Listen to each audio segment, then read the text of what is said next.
you've mentioned that when you got into the band, you guys had like different backgrounds and different interests in terms of music. So was it like natural to kind of find the middle ground where you developed your own collective sound, or was it Yeah, more of a rocky journey? it happened very organically, and I think it's a testament to why we've been around for so long. 'Cause initially, until the lineup fleshed out into what it's been for a majority of the lifetime of Alesana, Mhm. which is it started, with Sean, Pat, and myself, and then uh Jeremy, Shane, and Jake have been with us forever. Mhm.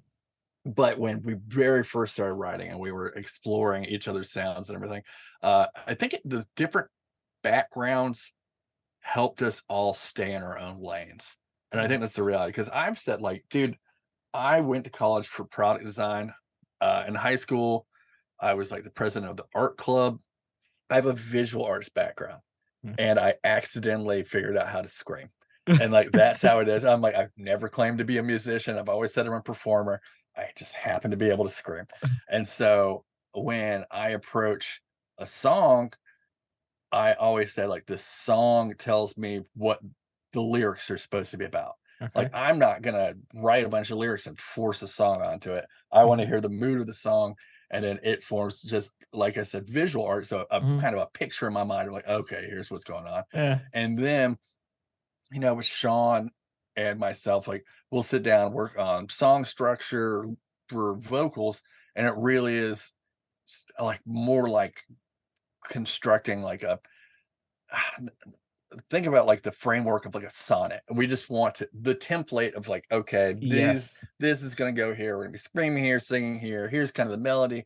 Screaming is more akin to writing hip hop lyrics, Mhm. 100%, because it's more about syntax and rhythm, and Mhm. you kind of know how you want it to flow, and then you're gonna go in and figure out how to convey your message plugged into like that rhythmic structure.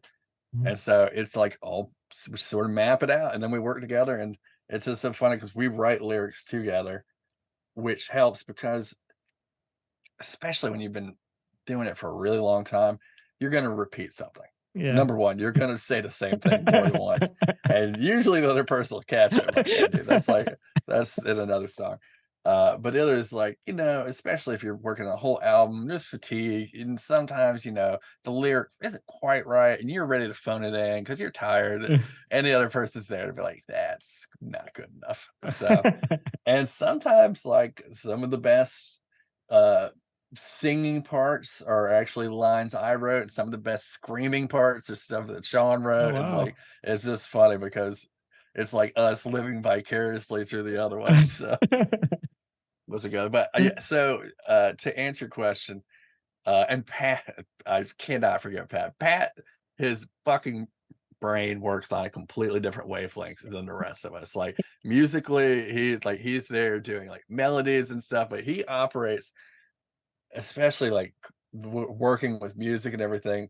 And like that's part of like I think a really significant part of Alisana's sound is that just like Pat looks at music way differently. I know at one point he's like, I can't remember what the condition is where people hear colors and stuff like that. I don't know if you've ever Yeah. heard of Yeah, it. yeah, It's yeah, yeah, stuff like that. Like, he's like, Wow. I can see the song and like really Wow. see it. I'm like, okay, man. So that's there. And it adds like, just kind of like a unique sound that I don't think like you can't get that anywhere but from the heart of Patrick Thompson. So Yeah, it's very. I was, and you answered something I was going to ask you because, with all of your songs, there's such a specific atmosphere. With the storytelling and the very poetic, I guess, characteristic. So I was wondering, why, if the lyrics are coming first, or if the music is coming first, why? How do you combine them to yeah. make like something cohesive? But I guess you What's that? answered that. Music first, man. Just let the dudes do what they're gonna do. I mean, I chime in once in a blue moon, but really, like I said, everybody stays around. Like I'm not like they're gonna do what they're gonna do. Then it's gonna help me figure out what I'm supposed to do. So And to get slightly back, when it comes to you revising lyrics that you've written like years ago, Mm. is there an occasion where you looked back on some of them and you were like, actually, that's pretty decent. I'm actually, There's a couple of good ones.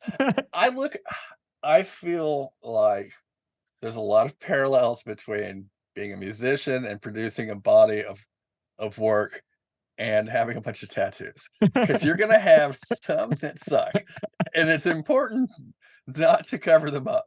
I've got some really bad tattoos, and like it's important that they're there because it's the journey. Yeah. And that's how I feel. And some of them are really cool.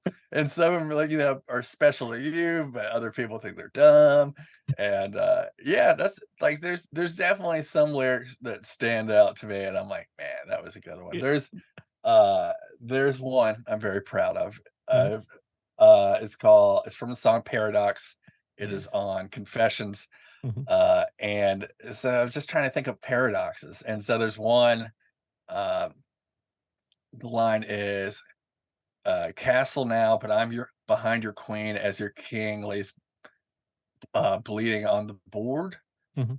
So castling is in chess. You can only Yes. castle Yeah. if you haven't moved. And so like Yeah. that's the whole thing, Yeah. like, is that there's an impossible chess move. Like you physically couldn't get your piece back behind the king. And I was like, that's a paradox. I'm like, there it is. Like it's written in the lyrics.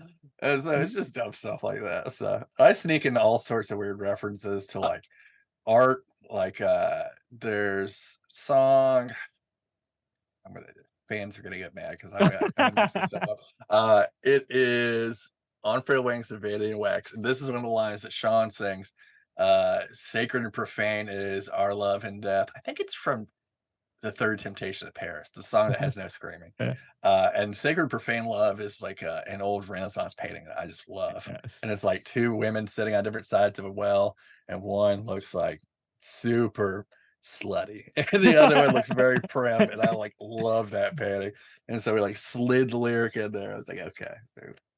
That's so. Firstly, that's absolutely hilarious that you've just mentioned the chess part, Mm. because this is actually one of my most favorite ones, because in high school I used to train chess, and I used to go Ah, to I used to go awesome. to like competitions and stuff like that. And when I heard that one, See? I was like, that's my bench, See? Someone caught it. That's like Yes. literally the best part about doing lyrics this way and having all these nerdy little Easter eggs is when someone comes up and they're like, "This is it." I'm like, "Yes, somebody got it." Like, Yes.